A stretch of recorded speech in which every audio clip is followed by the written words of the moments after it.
Sonya Massey's decision to call the police to her home stem from faith or fear? What prompted her to place authority in their hands over God? Is there an exception to trust men wearing a badge?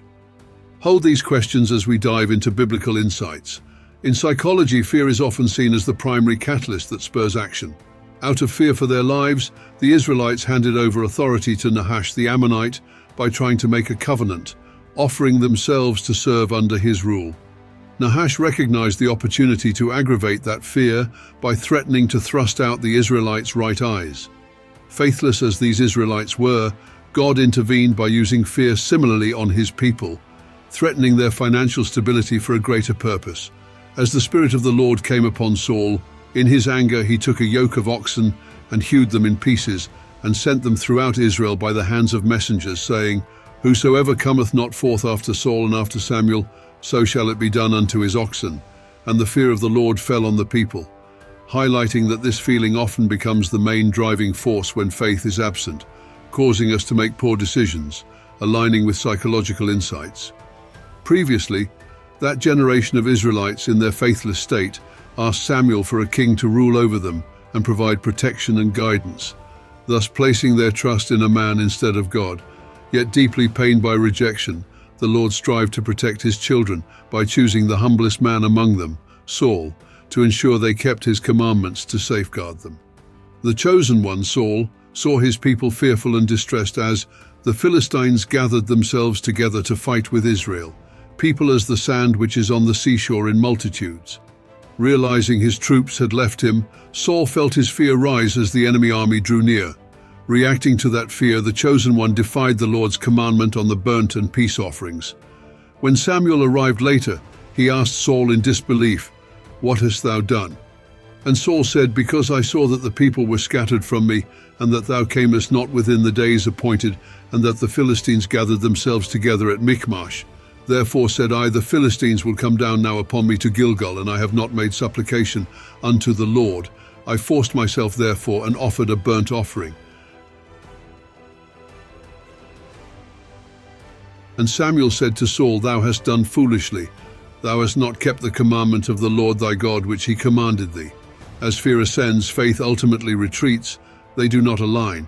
In essence, no matter how deep and daunting the circumstances we face, we maintain our trust for protection on God only, as expressed, "Cursed be the man that trusteth in man, and maketh flesh his arm, and whose heart departeth from the Lord." Ultimately, no matter if they are kings like Saul, psychologists, or the police, they are all just men without exception.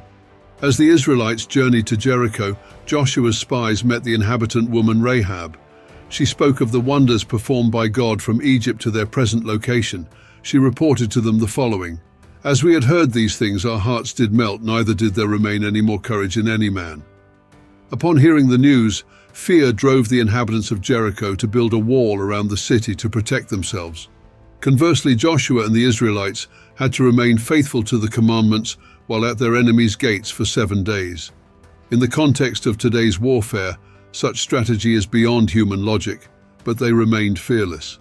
The Israelites succeeded their test of faith, but we are falling short.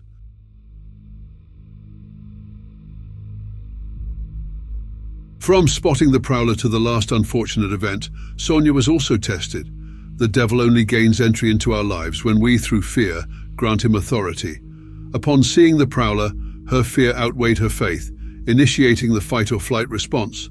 As a result, she authorized a stranger into her home, bestowing upon him the power to demand anything as her identification. Given his ungodly demeanor, the cop is inherently driven by fear.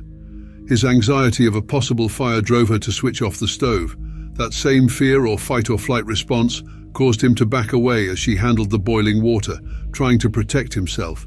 As a result, Sonya's initial fear of the prowler mirrored the cop's fear of her, evident as he watched her manage the hot water. Back in her original state of fear, she spoke belligerently to the cop, who reacted similarly. In the end, his fear manifested as aggression when he raised the gun and threatened verbally, another defensive reaction typical of this world, stemming from fear. That hostile reaction was the last thing she anticipated from the officer, having placed her trust in him instead of God, increasing her fear, leading to a substantial loss of grounding as regret set in. Being faithful or certain that the cop was influenced by dark forces would mean no need for apologies, as faith does not submit to wickedness. This scene clearly shows that fear has been guiding her actions since she first saw the prowler. Her dread took God's authority and handed it over to an ungodly, fearful man again. Might we see parallels in the fear-driven Israelites, who sought a king instead of divine leadership? Lessons unlearned, history replays. Still driven by fear and now in a position of authority over her house, the cop demanded she drop the pot, but her fear led her to do the opposite, minimizing the cop's ability to subconsciously notice her hands. Psychological research indicates that not seeing someone's hands heightens anxiety, triggering defensive instincts, as the other party might hold or seek a weapon. Furthermore, the cop's fear is exacerbated by the loss of control, a psychological phenomenon known to be one of mankind's biggest fears, particularly because she didn't comply with his request. Their shared fear feeds into a cycle of escalating tension. This illustrates the importance of faith for humanity. Faith the size of a mustard seed could have helped Sonya or the cop avoid the escalation. Faith is superior to darkness. It heals, creates empathy, and annihilates fear. Faith prevents the devil from acting, but when people live in fear, he merely sits back and observes.